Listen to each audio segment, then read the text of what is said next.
नमस्कार मेरे प्यारे साथियों, मैं डीपी आज एक नए वीडियो के साथ आप लोग सामने। जैसा कि आप सभी लोग जानते हो कि आज 7 अक्टूबर है और वाल्मीकि जयंती है। वाल्मीकि जी भारतीय परंपरा के एक बहुत बड़े ऋषि थे जिन्होंने रामायण की रचना की। इसको वाल्मीकि रामायण कहा जाता है। यह अपने आप में एक अद्भुत ग्रंथ है। आज ऐसे ऋषियों की, उनके ज्ञान की, उनके परंपरा की बहुत ही ज़्यादा ज़रूरत है भारतीय समाज को और विश्व को। आइए उनको कोटिशः प्रणाम करें और आप सभी लोगों को वाल्मीकि जी की जयंती पर अनेक अनेक शुभकामनाएं। आज ही कृष्ण की दीवानी माँ मीरा का भी जन्म दिवस है। इस समाज में कृष्ण प्रेम का जो प्याला माँ मीरा ने पिया, जो अलख जगाई, चाहे वो नारी स्वतंत्रता को लेकर के हो, चाहे कृष्ण प्रेम को लेकर के हो, कृष्ण भक्ति को लेकर के हो, उसके लिए आइए हम सभी लोग माँ मीरा के जन्म दिवस पर सभी को अनेक अनेक शुभकामनाएं और ऐसी माँ के लिए प्रणाम, उसके चरणों में श्रद्धा सुमन अर्पित करते हैं।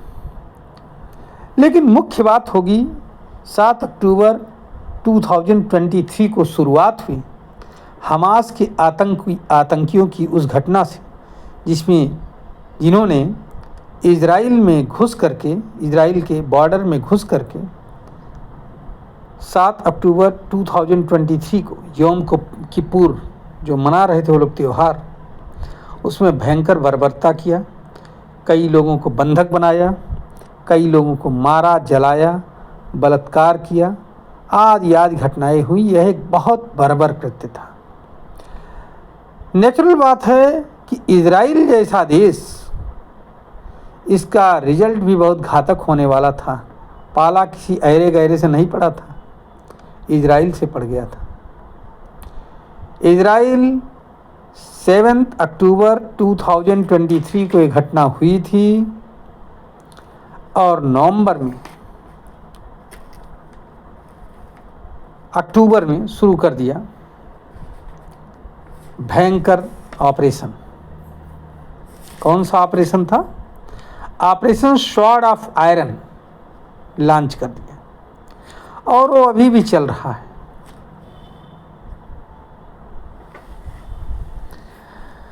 हालांकि आप सभी लोग जानते हो कि ये युद्ध केवल हमास के खिलाफ है, इजराइल ने कह दिया।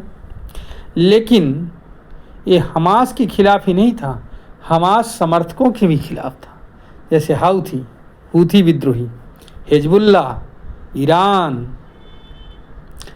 और तो और इजराइल ने ऐलान कर दिया कि इनको रहने के लिए जो ज़मीन का या कमरे का एक टुकड़ा भी देगा, वहाँ भी, जिसमें यूएई भी अभी शिकार बन गया इसका।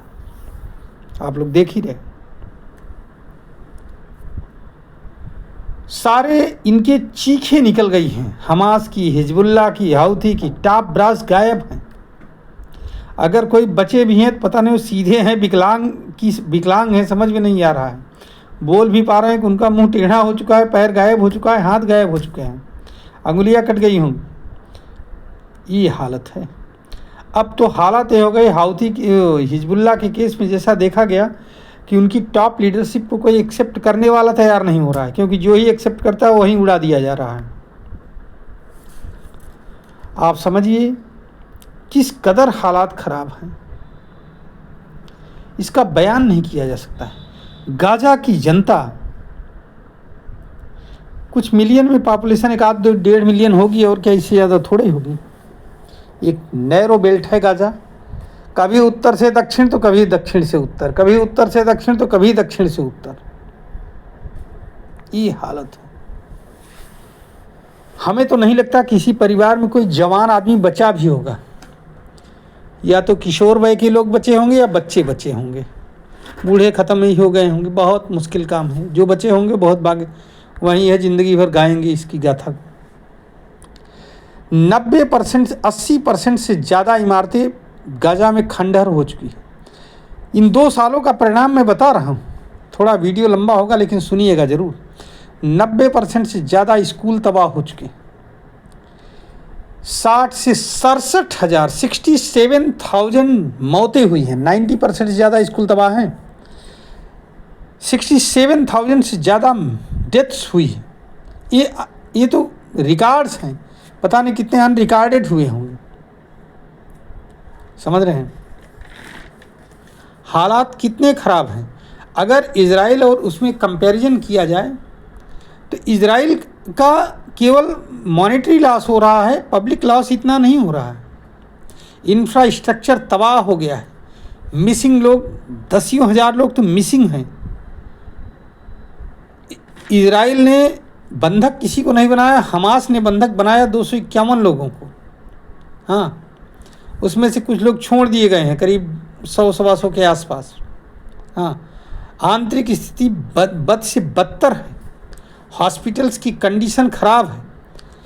पहले आप समझिए कि जहाँ पहले करीब 30-40 अस्पताल थे पूरे गाज़ा में और काम कर रहे थे बाकायदे, 2023 से पहले की बात मैं कर रहा हूँ, आज केवल 8 से 10 अस्पताल हमारा अंदाज है काम कर रहे होंगे, वो भी पार्शियली। किसी में दवा है तो किसी में डॉक्टर नहीं। ऐसे ही इलेक्ट्रिसिटी, वाटर सब ध्वस्त है।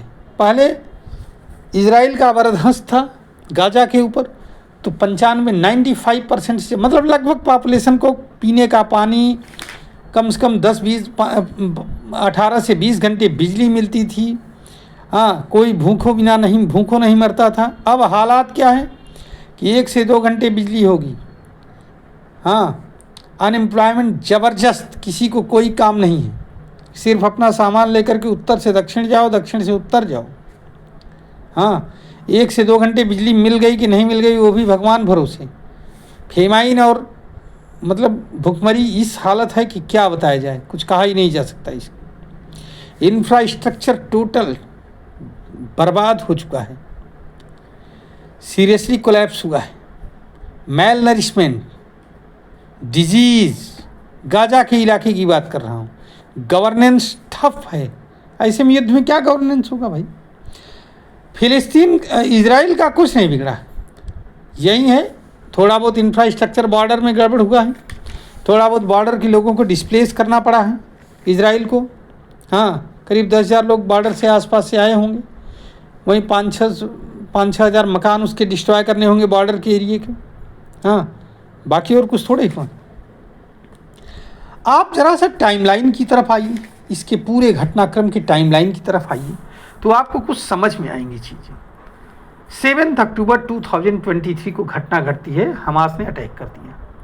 करीब 1200 लोगों को मार डाला, बलात्कार किया, जला दिया। इस तरह से कुछ घटनाएं हुई। 251 होस्टेज बंदी बनाए गए। उसकी एक से एक हॉरर तस्वीरें निकाली। हमास ने खूब जश्न किया। हमास ने नहीं जश्न किया, हमास के समर्थक देशों ने भी जश्न किया, लोगों ने भी जश्न किया। और लेकिन जैसे ही स्वॉर्ड ऑफ आयरन शुरू हुआ, इजराइल का ऑपरेशन, ग्राउंड असॉल्ट बढ़ते चले गए। 24 से 30 नवंबर के बीच में 2023 में टेम्पररी पॉज हुआ था, कुछ नहीं, ख़त्म। इजिप्ट और कतर ने थोड़ा सा वो किया था,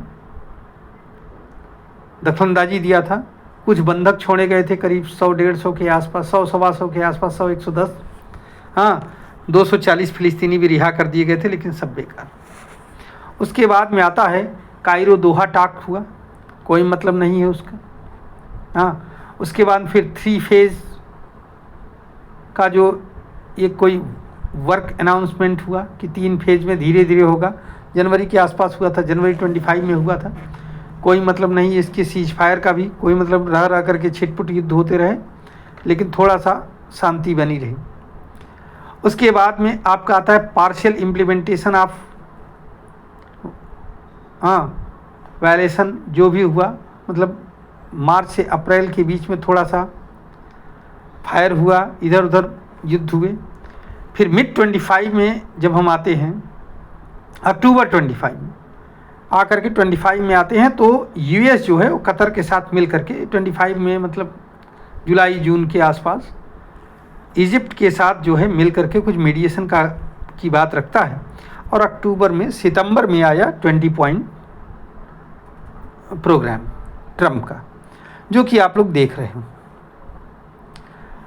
मैंने इस 20 पॉइंट प्रोग्राम के विषय में भी कुछ बताया है, एग्जैक्ट बताया कि क्या है 20 पॉइंट प्रोग्राम, क्योंकि समय की उपलब्धता नहीं हो पाती तो इस पर ज़्यादा चर्चा नहीं कर पाता हूँ, लंबी वीडियो हो जाएगी। 20 पॉइंट क्या है, समाधान मैंने बताया था। समस्या का समाधान अभी भी नहीं है। कायरो में, मिस्र में शर्म अल शेख एक जगह है, वहाँ पर वार्ता चल रही है इजरायली प्रतिनिधियों के बीच में और फिलिस्तीन के प्रतिनिधियों के बीच में वार्ता चल रही है। हालात क्या हुए? हालात ये हुए इस बीच में कि सीरिया में एक आतंकी सरकार आ गई, समझ रहे हैं? एक छोटा आतंकी बैठा था, बड़ा आतंकी आ गया। लेबनान का क्या हालत हुआ? हिजबुल्लाह की बहुत बुरी हालत, मार मार करके भुस भर दिया गया। ईरान में क्या क्या खेल हो गया, किसी से छिपा नहीं। एनर्जी क्राइसिस शुरू हो गई, किसी से छिपा नहीं। यमन में क्या हुआ, किसी से छिपा नहीं। हूथी विद्रोहियों के खिलाफ, हाँ। और तो और कतर में, जहाँ एक छोटा सा जगह दिया गया था वार्ताकारों के लिए, वहाँ भी बम दाग दिया इजराइल ने। एनर्जी क्राइसिस अलग से पैदा हो रही है।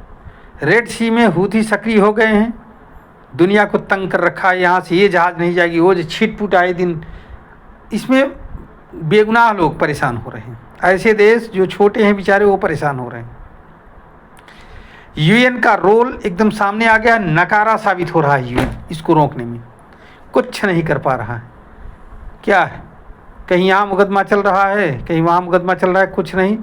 थोड़ा बहुत वो कर दे रहे हो आप, वहाँ यूएन की असेंबली में कभी प्रस्ताव ये पास कर दे रहे हो, वो पास कर दे रहे हो, लेकिन वास्तव में कोई सलूशन नहीं निकल रहा है।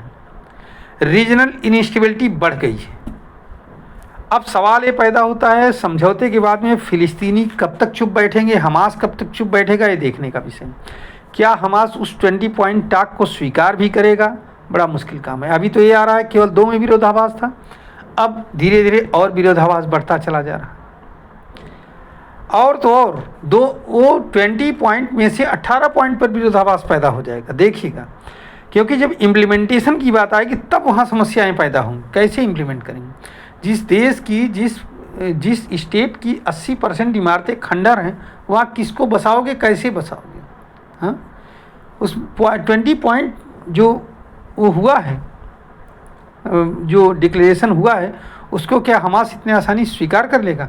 बहुत मुश्किल काम है, हमें नहीं लगता। लेकिन चलिए देखते हैं क्या होता है, क्या नहीं होता है। 2 साल हो गए हैं इस युद्ध के, शांत होगा कि नहीं होगा? अगर शांत होगा तो किस हद तक? इजराइल कितना मानेगा इनकी बातों को? हमास की यह भी देखना। कुल मिलाकर के मामला बहुत ही अभी भी फ्रैगाइल है, गड्ढमड। आगे क्या होगा ये तो भविष्य बताएगा। लेकिन जब तक इजराइल तब तक नहीं मानेगा इस किसी भी शांति वार्ता को, हमास मान जाएगा कि नहीं मान जाएगा ये मैं नहीं कह रहा हूँ, लेकिन इजराइल तब तक नहीं मानेगा जब तक उसे फुल प्रूफ सिक्योरिटी का एश्योरेंस नहीं हो जाता है, उसके अपने अंदर से, दूसरों के कहने से नहीं, तब तक वो मानने वाला नहीं, क्योंकि बहुत झेल चुका है। अब दूसरा जो है 7 अक्टूबर 2023 इजराइल नहीं देखना चाहेगा, हमें नहीं लगता। अगर मान जाता है तो कब तक बचा रहेगा इजराइल, यह भी देखना है। क्योंकि ये हमास के आतंकी क्या उसको छोड़ देंगे इजराइल को? कदाप नहीं। जिसके इतने लोग मारे गए हों, इतनी बिल्डिंगें कोलैप्स हुई हों, इतना पूरा सिस्टम कोलैप्स हुआ हो, इतना बड़ा इंफ्रास्ट्रक्चर बना के रखा है हो, अगर सही है ये सब तो वो कभी छोड़ेगा? हमें नहीं लगता। आइए भविष्य के जैसे सभी लोग इंतज़ार करके देख रहे हैं क्या होता है, वैसे हम लोग भी देखते हैं। लेकिन उम्मीद है कि आपको यह एनालिसिस पसंद आएगी। अगर अच्छा लगता है तो आप हमारे इस वीडियो को लाइक करिए, शेयर करिए, चैनल को सब्सक्राइब करिए और एक बार पुनः अपने उन महान ऋषियों, महर्षियों और महान भक्तों को प्रणाम। वाल्मीकि जी के चरणों में प्रणाम, मीराबाई जी के चरणों में कोटि कोटि प्रणाम और सभी को इन दोनों के जन्मदिन की अनेक अनेक शुभकामनाएं। धन्यवाद, नमस्कार, जय हिंद, जय भारत, वंदे मातरम।